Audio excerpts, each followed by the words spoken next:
Image computer में ना दो तरीके के बनते हैं। एक बनता है वेक्टर इमेज, एक होता है बिटमैप इमेज।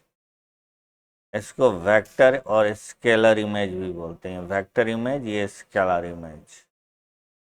इस इमेज में हम एक आउटलाइन डालते हैं और इस आउटलाइन के अंदर हम कलर कर सकते हैं।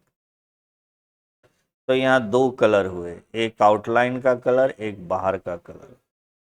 आउटलाइन का कलर आप इस पे से हटा सकते हो, पर आउटलाइन नहीं हटेगी। आउटलाइन यहाँ पर है, कलर हटा है केवल। ठीक है, तो ये बाउंड्री एक बनती है, ये कर्व बाउंड्री बनेगी। इसके अंदर का कलर अलग कर सकते हैं। तो इस तरीके से जो भी डिजाइन बनाएंगे उसमें क्या है कि अंदर का कलर हमेशा पीला पीला है तो पीला ही रहेगा, ये टूटेगा नहीं, खराब नहीं होगा कलर। ठीक है, ये है बिटमैप इमेज। ये पिक्सेल से बना हुआ है, ये एक बॉक्स पिक्सेल है। इसका कलर एक है, दूसरे का कलर अलग है, तीसरे का कलर अलग है, चौथे का कलर अलग है। ऐसे अलग अलग कलर के मिलने से ये पूरा डिजाइन क्रिएट हुआ है।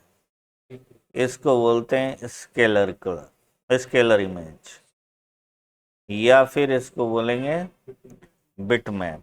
इसके अंदर आ जाएगी जेपीजी, पीएनजी, ये टिफ, ये सारे इस तरीके के इमेज हुए। वेक्टर इमेज में CDR, AI, SVG, ठीक है, EPS, ये सारे इमेज वेक्टर इमेज हुए। क्लियर है? जो कोरल है वो CDR बनाता है, पर इसको हम कन्वर्ट कर सकते हैं किसी भी दूसरे वेक्टर में। कोरल ड्रॉ में खासियत ये है कि ये बिटमैप में भी काम कर सकता है और वेक्टर में भी काम। ठीक है, तो हम लोग जो M1 का डिजाइन सीखेंगे उसमें आपको वेक्टर और बिटमैप दोनों को मिक्स करेंगे। ठीक है, तो ये था दो तरीके का इमेज हो गया। ठीक है, अब टूल्स। सबसे पहला टूल्स है ये pick tool, free hand pick और फ्री ट्रांसफॉर्म। ठीक है, तो इसको चलाने के लिए पहले हम एक बॉक्स बना लेते हैं। अब हमने लिया हुआ है पिक टूल, तो पिक टूल को एक बार क्लिक किया, अगर हमने इसके बाहर क्लिक किया तो डी सेलेक्ट हो गया, अंदर क्लिक किया तो ये सेलेक्ट हो गया। ठीक है, फिर बाहर क्लिक किया तो ये डी सेलेक्ट हो गया। ठीक है, अब इस तरफ देखो ये रेक्टेंगल लिखा हुआ रहा है, लेयर 1, पेज 1। पेज 1 में लेयर 1 है, उसमें हमने बनाया है ये रेक्टेंगल। अभी आगे आके पता चलेगा, अभी हम लेयर में आएंगे आगे। उसके बाद अब यहाँ पे हमने इसको रखा, इसे एक बार क्लिक किया तो इस पे ये चारों तरफ एक बॉक्स बन रहा है ब्लैक कलर, और बीच में एक क्रॉस बन रहा है। ठीक है, ये क्रॉस पे अगर आप जाओगे तो आपका कर्सर भी देखो ये क्रॉस हो गया है। जब ये कर्सर क्रॉस बना हुआ रहेगा तो आप इसको मूव कर सकते हो उठा के। अब यहां आएंगे तो देखो कर्सर क्रॉस नहीं है, तो ये इस केस में भी मूव हो रहा है। ठीक है, अब इसको डबल हम यहाँ पर और एक बार क्लिक किए तो ये सारा चेंज हो जाता है। ठीक है, रोटेशन में आ जाता है। पहला क्लिक किया तो इस तरफ से अगर आप खींचोगे तो इसकी चौड़ाई बढ़ा सकते हो या घटा सकते हो। उसी तरीके से ऊपर, इस साइड को भी और इस साइड को। और अगर कॉर्नर से खींचोगे तो ये प्रोपोर्शनली बढ़ेगा ये घटेगा। जितनी लंबाई बढ़ेगी उतनी चौड़ाई बढ़ जाएगी। ठीक है, तो प्रोपोर्शनल बढ़ाना हो तो कॉर्नर को पकड़ के खींचेंगे। ठीक है, अब इस पे एक बार और क्लिक करते हैं तो ये रोटेशन वाले फॉर्म में आ जाता है। इसमें दो चीज है, ये चीज रोटेट करेगी और कहाँ पे रोटेट करेगी, जिस एक्सिस, ये एक्सिस है, मतलब इसको सेंटर मान के रोटेट करेगी। ये देखो,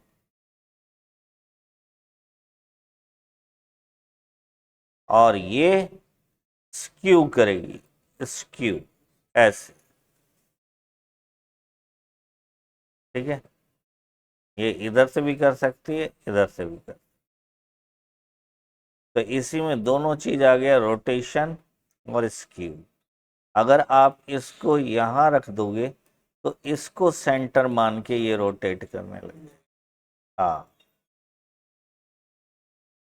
तो ये एक्सिस है, इसको आप अपनी मर्जी से उठा के कहीं रख सकते हो। क्लियर है?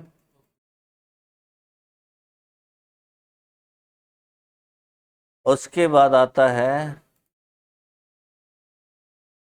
Free hand pick tool. Free hand pick tool, ऊपर वाला पिक टूल केवल रेक्टेंगल बनाता था, ये देखो ऐसे। फ्री हैंड बनाएगा, मतलब आप जैसा बनाना चाहते हो। अगर मान लो इतनी चीजें हैं और मैं केवल नीचे वाली इन 1 2 3 को सेलेक्ट करना चाहता हूं, तो इसके बहुत से मेथड हैं। पहले तो आप इसको क्लिक किए, शिफ्ट दबा के आप इसको क्लिक किए, इसको क्लिक किए। ठीक है, दूसरा मेथड है कि आप इसको ऐसे लिए और बाद बाकी को आधा छोड़ दिए, जैसे इधर वाला आधा छोड़ दिया, इधर वाला आधा छोड़ दिया, तो जो जो पूरा है वो सेलेक्ट हुआ। पिक टूल से ही लिया हमने, इसको आधा छोड़ दिया, तो केवल ये 3 सेलेक्ट हुआ। हाँ, और तीसरा तरीका हो गया, फ्री हैंड ले लिया हमने। अब इससे अपनी मर्जी से हम सिलेक्शन कर सकते। ठीक है, अब ये 3 सेलेक्ट हो गए। तो फ्री हैंड का बस यही रोल है। ठीक है, कोई एडिशनल रोल नहीं। फ्री हैंड ऐसे क्लिक करके भी सिलेक्ट कर सकता है, पर रेक्टेंगल नहीं बनेगा इसके साथ। इसके साथ फ्री हैंड ही बनेगा, ऐसे ही सिलेक्ट करनी है।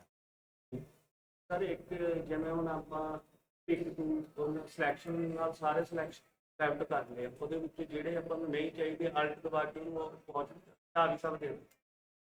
जब आप सारा चीज सेलेक्ट कर लेते हो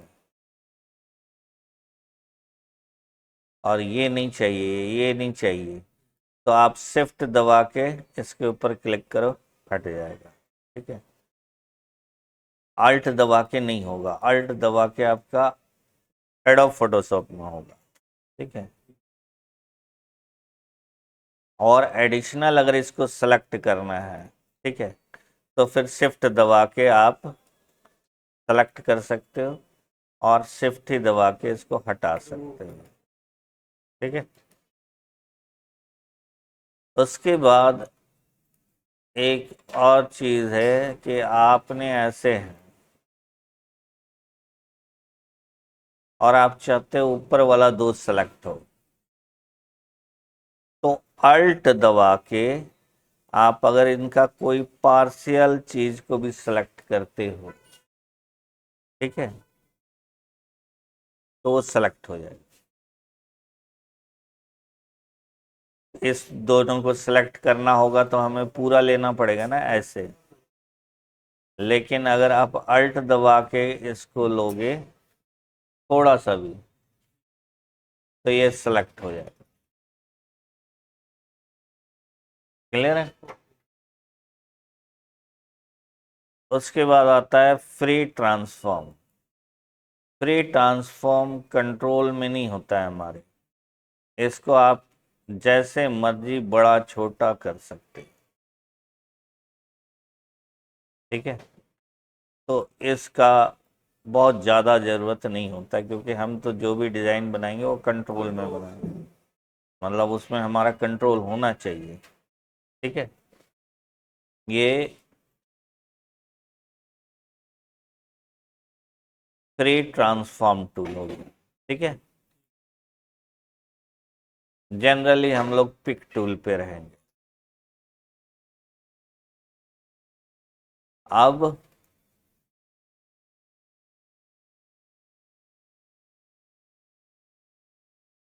ये वाला है शेप टूल। ठीक है। पहला है शेप। अगर इसको क्लिक करते हैं और ये रेक्टेंगल है, अभी ये रेक्टेंगल है, तो ये अलग तरीके से व्यवहार करेगा। ठीक है। हाँ। और रेक्टेंगल के जगह आप दूसरा कुछ भी लेते हो, जैसे आप सर्किल ले लेते हो या पॉलीगॉन ले लेते हो, कोई भी ऐसा शेप लेते हो, स्टार ले लेते हो, ये सब का देखो यहाँ नाम आ रहा है, स्टार, पॉलीगॉन, एलिप्स और रेक्टेंगल। ये सारे के सारे जब यहाँ पे नाम आएंगे, इसका मतलब है कि ये एक प्रोग्राम बना हुआ है। तो आप अगर इसके साथ शेप टूल चलाओगे तो ये बिल्कुल अलग बिहेव करेगा। ठीक है। इसमें से एक रेड कलर का होगा, बाद बाकी आपको ये कलर के। रेड कलर वाले को आप पकड़ के ऊपर नीचे कर सकते हो। ठीक है। ये वाला मैं,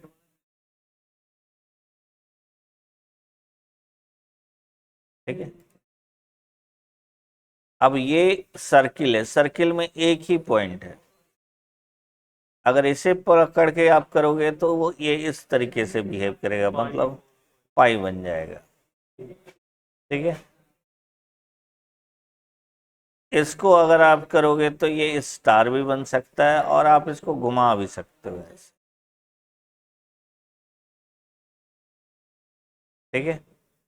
तो ये तब था जब आपको ये सारे के सारे एक नाम लेके यहां पर आ रहे थे, स्टार, पॉलीगॉन, एलिप्स या रेक्टेंगल। पर इन ऑब्जेक्ट्स को हम कर्व में भी कन्वर्ट कर सकते हैं। कर्व का मतलब हो गया कि शेप तो यही रहेगा, पर जो ये प्रोग्रामिंग है ये टूट जाएगी। उसके लिए आप ऑब्जेक्ट में जाओगे तो यहाँ convert to curve, control Q. ठीक है। तो अगर हम कंट्रोल क्यू कर देते हैं इसको, तो ये हो गया कर्व। इसको भी कंट्रोल क्यू कर दिए तो ये भी कर्व हो जाएगा, ये भी कर्व हो गया, ये सारे कर्व हो गए। शेप वही रहा। अब आप शेप टूल लेके अगर इसको छेड़ोगे तो ये अलग तरीके से बिहेव करेगा। क्लियर है। तो इससे हम अब कोई भी शेप बना सकते हैं जो हम बनाना चाहते हैं। ठीक है। अब मैंने जैसे बताया वेक्टर था, वेक्टर में लाइंस होगा और नोड होगा। वेक्टर इमेज बना रहे हैं तो इसमें केवल लाइंस है और नोड है। अगर इन दोनों को आप कंट्रोल कर लेते हो तो कोई भी इमेज बना लो। ठीक है। अगर हम इसे डबल क्लिक करेंगे पिक टूल में आने के बाद, तो भी हमारा शेप टूल आ जाएगा, अगर ये कर्व बना हुआ है तो। ठीक है।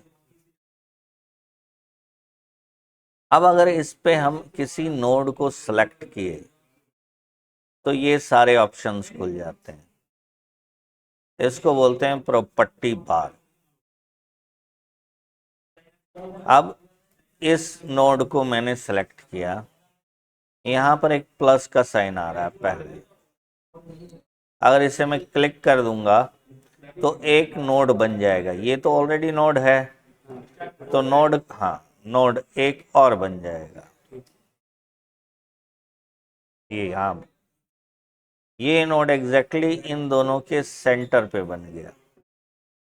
ठीक है। अगर मैं इसे क्लिक करके इसे माइनस कर दूंगा तो ये माइनस नहीं होगा, ये वाला माइनस होगा। हाँ, बनाने के समय उसके बैक साइड पे बन जाएगा, डिलीट करने के समय वो सेम ही डिलीट होगा। ठीक है। ये नोड सेलेक्ट करने पे। अगर आप नोड नहीं सेलेक्ट करते हो, यहाँ पर एक क्लिक कर देते हो, उसके बाद प्लस करते हो, तो ये यहाँ पे एक नोड ऐड हो जाएगा। डबल क्लिक नाल भी हो जाती है ना सर? हाँ, आप अगर डबल क्लिक करोगे तो भी नोड ऐड हो जाएगा, डबल क्लिक करोगे तो भी नोड डिलीट हो जाएगा। क्लियर है। उसके बाद हमने इस नोड को सेलेक्ट किया, तो नोड के ऑप्शंस ये दो और आ रहे हैं। अगर मैंने इसको क्लिक किया तो एक नोड दो नोड में कन्वर्ट हो जाएगा, टूट जाएगा। ठीक है। अगर मैंने इस पे हमने कोई कलर किया हुआ है और हमने इसको तोड़ दिया तो कलर खत्म हो जाएगा। क्यों? क्योंकि यहाँ पे दो नोड्स आ गए। ठीक है। अब इन दोनों को अगर जोड़ना है तो दोनों को सेलेक्ट करेंगे और दो नोड से एक नोड आ जाएगा, जुड़ जाएगा। इसको जोड़ने का और एक तरीका है कि आप इसको यहाँ से लेके इस पे टच कर दो। ठीक है। तो ये इस तरीके से भी जुड़ जाएगा। क्लियर है। उसके बाद आ जाता है ये नोड के, ये लाइन के दो प्रॉपर्टी। तो ये जो लाइन है इस पे अगर हम क्लिक करते हैं और यहाँ स्ट्रेट कर देते हैं तो ये लाइन सीधी हो जाएगी। अगर इसी लाइन को कर्व करना है तो यहाँ क्लिक करेंगे और इसको कर्व कर देंगे। अब इसे हम कर्व कर सकते हैं। ठीक है। पॉइंट के तीन कैरेक्टर्स हैं। पहले को बोलते हैं कस्प, जो अभी यहाँ पे हुआ पड़ा है। कस्प में क्या है कि एक ही साइड एरो आएगा, दूसरे साइड एरो नहीं है। हाँ, इधर हम हिला रहे हैं तो दूसरे साइड कोई फर्क नहीं पड़ रहा है। ठीक है। अब अगर इसको सेलेक्ट किया, हमने ये कर दिया, ये स्मूथ नोड, तो इसके साथ साथ ये हिलेगा और ये 80 डिग्री में रहेगा, 180 डिग्री में।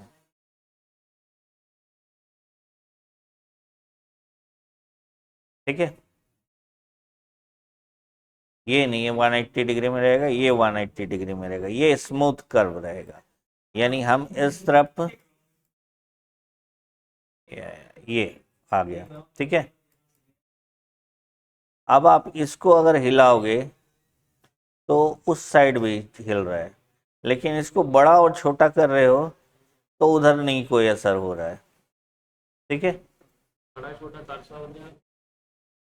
हाँ, लेकिन हिलाओगे तो आपका दोनों साइड नहीं, स्मूथ बनानी है तो आपको ऐसे ही चलना पड़ेगा। वो तो आपको शेप कैसा चाहिए उस पर डिपेंड करेगा। ठीक है। अगर हम कस्प कर देते हैं तो एक साइड को रुकेगा, दूसरे साइड को नहीं चलेगा। ठीक है। इसको बड़ा करो छोटा करो कुछ करो, उधर कोई असर नहीं होगा। और अगर हम सिमेट्री कर देते हैं, सिमेट्रिकल नोड, तो ये और ये दोनों एरो बराबर हो जाएंगे, ये और ये। अब इसको अगर मैं छोटा करूंगा वो भी छोटा होगा। ठीक है। तो ये सिमेट्रिकल कर्व हो गया।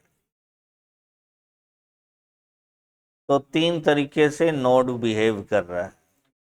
ठीक है। स्मूथ नोड और सिमेट्रिकल। ठीक है। अब ये तीसरा, ये वाला, ये रिवर्स डायरेक्शन है। अगर आप कोई भी लाइन खींचते हो, ये जैसे ये भी एक लाइन ही है, तो इसका ना एक डायरेक्शन होता है। वो डायरेक्शन जहाँ पर एंड हो रहा है, ये देखो यहाँ पे दिखा रहा है, यहाँ पे तो पॉइंट दिखा रहा है, नोड, यहाँ पे नोड और साथ में एरो दिखा रहा है, यानी ये डायरेक्शन इधर को जा रही है। आप कोई भी लाइन बनाओगे तो उसके साथ डायरेक्शन बनेगा। डबल क्लिक करो, ये देखो डायरेक्शन। क्यों? क्योंकि ये वेक्टर है, वेक्टर का मतलब होता है डायरेक्शन फिक्स है, ठीक है, इसीलिए इसको वेक्टर इमेज बोलते हैं। अगर इसका डायरेक्शन हमें रिवर्स करना हो, क्यों करना होता है रिवर्स? मान लो इस पे मैंने यहाँ पे एरो लगाया, तो एरो किधर लगा? जिस डायरेक्शन को ये जा रहा था। अगर मैं रिवर्स कर देता हूं तो एरो रिवर्स हो जाए। आया समझ में? नहीं नहीं, हम लाइन को कर रहे हैं, मिरर अलग चीज होगा, ठीक है, मिरर नहीं है ये सेम ऑब्जेक्ट का डायरेक्शन चेंज हुआ, ठीक है। उसके बाद अब ये एक इमेज आता है जिस पे अगर हमने मान लो कोई कर्व बनाए,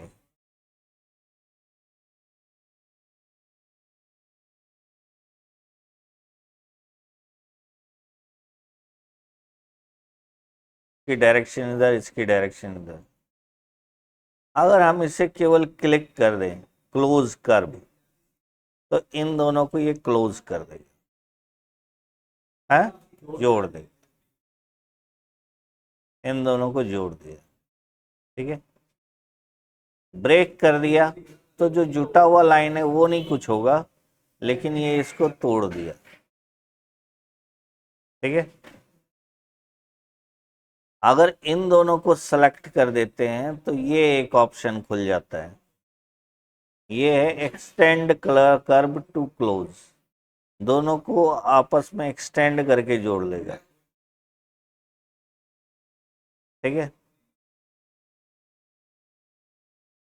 तो इतना हुआ आज। आपको अब एक पेजली बनाना है, अम्बी। अम्बी के लिए आप ये वाला लोगे बी स्पिन। अब बी स्पिन जो होता है ये कर्व नहीं होता है, ये देखो जब हम बी स्पिन से कोई भी डिजाइन बनाएंगे, अभी मैं पेजली बना रहा हूं,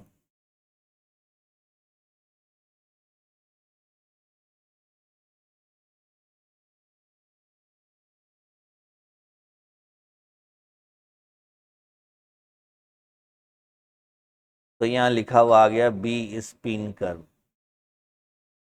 तो इस पे हमारा वो शेप टूल के टूल्स नहीं आ रहे, तो उसे लाने के लिए आपको कंट्रोल क्यू करना। अब आपके शेप टूल के सारे कर्व आ गए। अब आपको कर्व के बारे में पता है, तो आपने इसको पेजली को एक सही शेप में, ठीक है, नेट से निकाल के, कॉपी नहीं करनी है, उसके ऊपर रख के नहीं करनी है, देख के बनानी है। मोबाइल में खोल लो एक पेजली, ठीक है, उसको देख देख के आपने उसका पूरा शेप बनाना है, ठीक है। एक काम ये है। दूसरा काम ये है कि आप एक बॉक्स बनाए, इसको राइट लेफ्ट क्लिक करके ले गए और राइट क्लिक करके यहाँ कॉपी किया, आता है? तो इसको प्रैक्टिस करके आओगे कल ऐसे, ठीक है। कंट्रोल आर नहीं अभी कर रहे हैं हम, अभी आपको जो जो बोला जा रहा है वही करनी है बस। इसको लेके आपने यहाँ से पकड़ के कंट्रोल दबाना है और ऐसे क्लिक करना है, ठीक है। इधर से लेके जाना है, ऐसे क्लिक करनी है कंट्रोल। कंट्रोल के साथ इधर गए और राइट क्लिक के बाद लेफ्ट क्लिक के बाद राइट क्लिक दबानी है, और इसकी प्रैक्टिस करनी, ठीक है। और एक पेजली बना के लाना है, जितना अब पेजली में आप उसको जितना डेकोरेट कर सकते हो वो डेकोरेट करके पूरा डिजाइन बनाना है। पेजली आप यहाँ टाइप करो, बस नेट में मिल जाएगी, उसमें क्या है।